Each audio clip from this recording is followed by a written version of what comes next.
Hello everyone. As I'm not able to connect this Sunday live with you, I thought that I'll record a short video and share with you so that our continuity is maintained. Today's topic is about happiness. And you think it's cliche, everyone knows what is happiness, but I think that it needs to be uh, discussed, talked. And I'll share my idea, my model of happiness. So I think it in this way. That is a very important subject. We all should learn about it, but unfortunately that's not the case.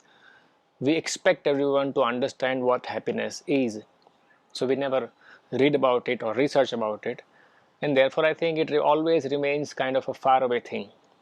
So here I am talking about happiness, and it will be new from what you thought about. So I hope that you will get something out of it, and it will make you think on your own. That's more important. So I see it as a three-part model. Part one is the reality. Now, reality is something we would probably never know through our five senses, because our five senses are more like filters. However, part one is reality. Part two is the filters, our five senses and the brain, which accumulates data and creates a functional model inside our head so we can go about the world doing our things. The third part, which is mysterious, is much deeper self. You talk about spirituality and stuff. It's basically to find out that real, deep, true self, which lies deep beneath. You can call it subconscious mind as well, but it's much deeper than that. So these are the three parts: the reality, the filter, and the self. Like I say, reality is something which stays incomplete for us. The deeper self is too deeper, and probably it will take a long time for a seeker to go to that depth. But the filter side is where we belong, where we stay. We spend our life with this filter. I'm using this word filter, so kind of work with me. I'll explain slowly. We have five senses. We get automatically information from all five senses. What is it? We see things. That's the majority of information. We hear things. That's again a second highest information inflow in today's time, because we communicate a lot through internet, and currently internet provides these two information of visual and audio. The remaining three of touch, smell and taste remains only into what is available in physically proximity. With all this information, we create a model inside our head, right? And that becomes our functional model. That's how we understand the world to some extent and deal with it. So coming back to the happiness thing, it's basically how we interpret this information, what kind of model we create inside our head. And if we don't pursue it actively, then it happens automatically. And what we do is we mostly copy other people's behavior, how to convert this information into usable model. So the environment, the people around us has a big impact on how we see the world. This happens mostly in the passive state of mind, but once you find the curiosity, just like I found, that what if we rearrange this information in our own way, in our own unique way, and create a model which generates more happiness. So this filter, the brain and the senses, is basically kind of an engine, a machine, a mechanism which converts the information into either happiness or sadness. If we take control of this mechanism and play it in a certain way that we see happiness in even the smallest little act, then probably we can change a lot of things, and it's in our control to a large extent how we interpret data. But then first point comes, that's all good. Problem is, number one filter is our physical body, which itself, the senses.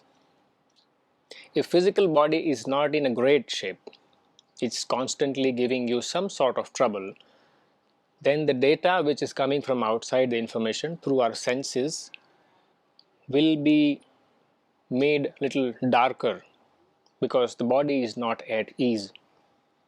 So physical fitness, call it complete health, overall health, is very important. And I keep talking about the health side, which begins from all the muscles functioning properly, your digestive system working properly, your breathing is better, right? These things come together and create a better brain.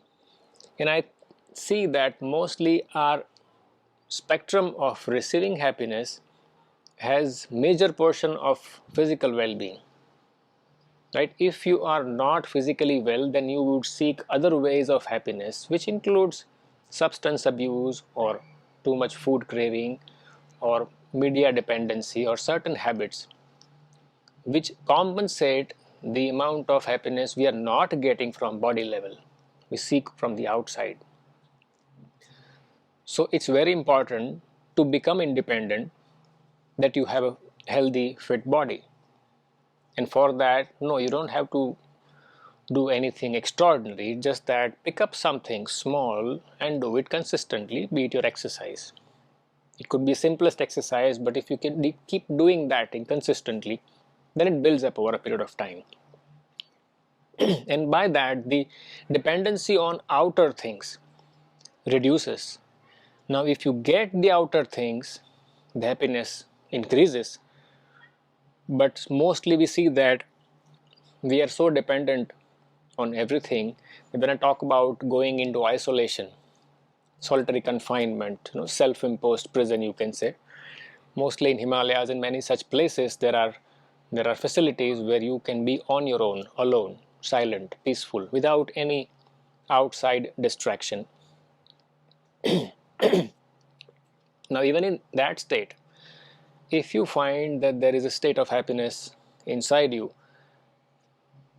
you are more or less independent. Yes, we need people. That's the only thing which kind of you feel that you are missing while you are in solitude.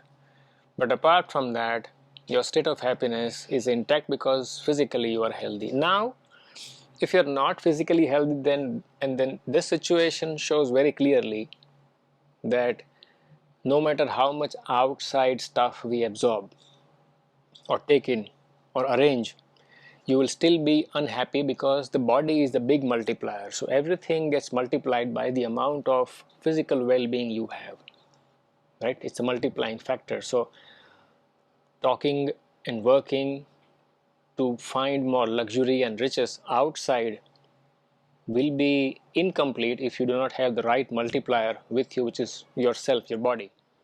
The next important thing is mind.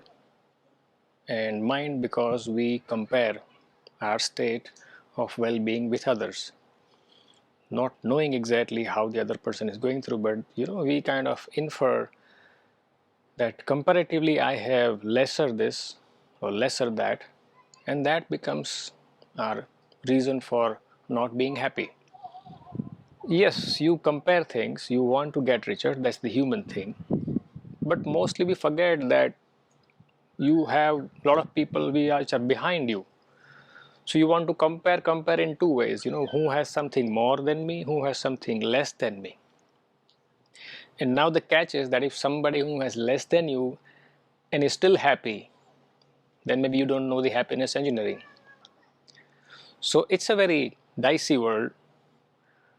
Comparing fine, but put it aside once in a while and just be who you are and take the stock of things, and probably you'll realize that you have much more than what you thought you will have in the future.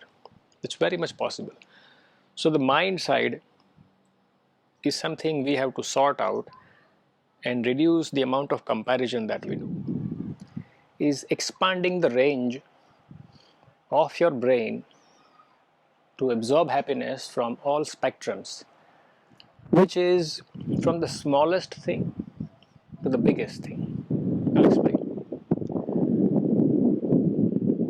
Just sitting quietly, breathing, is a small thing, right? It is happening anyways, you want it or not. How much happy can you be in that state when there is no outside stimuli? Can you still be happy in that state? No. Work on it. It's possible that you are in some middle state, right? Sometimes you are happy without much of the outside stimuli, and sometimes you need a lot. Find out where you belong and then slowly start expanding the range. So many times I see people doing something simple and becoming very happy.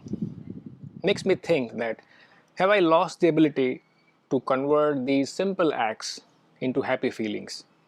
Right? One cup of tea, sitting quietly at a tea stall with friends, and you are so happy.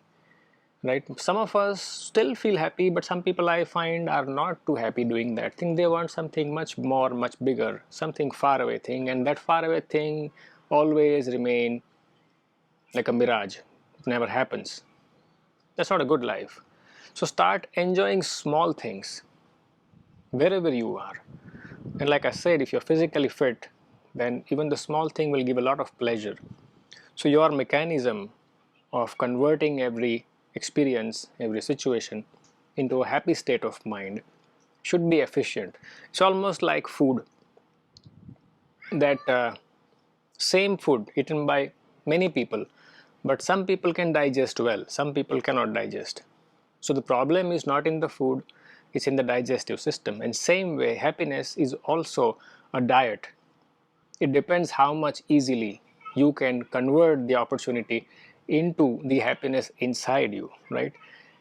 Same place, many people, some are very happy, some are not. The difference is the ability of that person to convert the information through five senses into happy state of mind. Some people have it, some people don't have it, but I think that consciously, actively working to expand the range of your ability to convert every situation into a happy state is the key factor. What happiness is to other people need not be for you. You don't have to follow the crowd, do the same thing as people do, and expect happiness, because maybe your diet, your digestive system of happiness could be completely different. So find out what you really enjoy, what's your calling, what makes you. So you have to be very conscious every moment, every opportunity you have to be conscious, to know that if the activity which I am doing is making me happy or not. You can't pretend to be happy, because certain things make everyone happy. So you are supposed to be happy doing that thing, but maybe you are not. You are unique. So forget everything. Find out what's your true happiness and focus on that thing. Maybe you'll create some fresh new category to be happy, because we are still growing species, and the kind of stapled happiness given to us may not be for you. You are designed to create something unique, which is just for you and many people like you.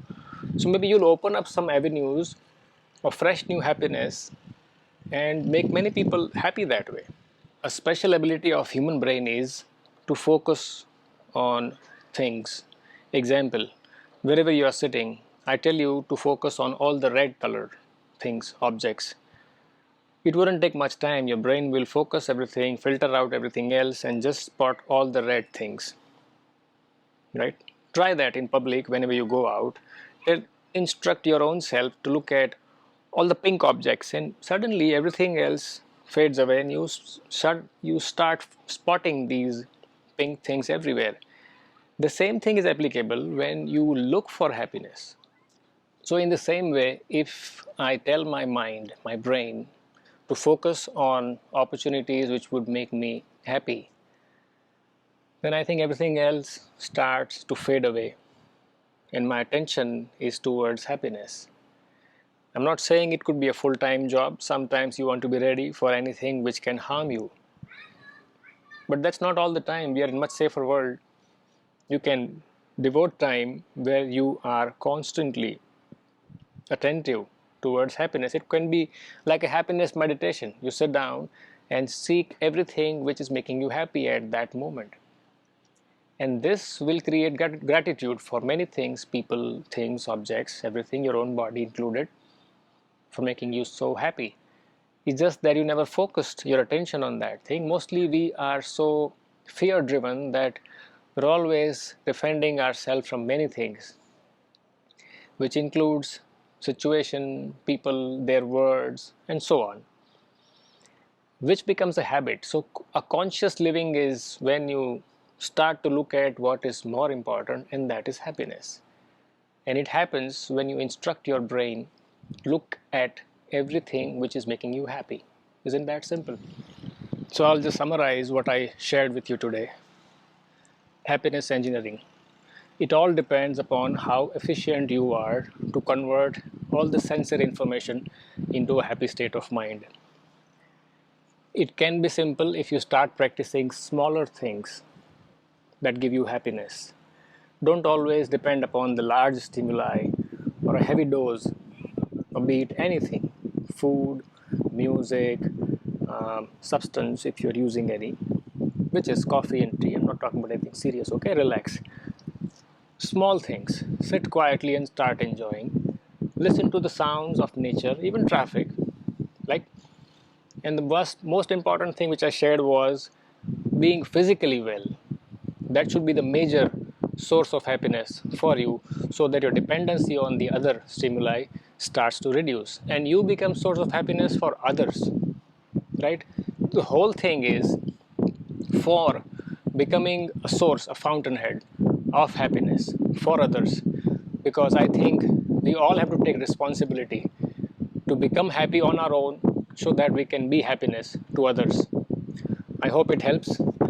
This is our Sunday talk, and I will look forward to seeing you live in the next week, and then we can have question answer on this one.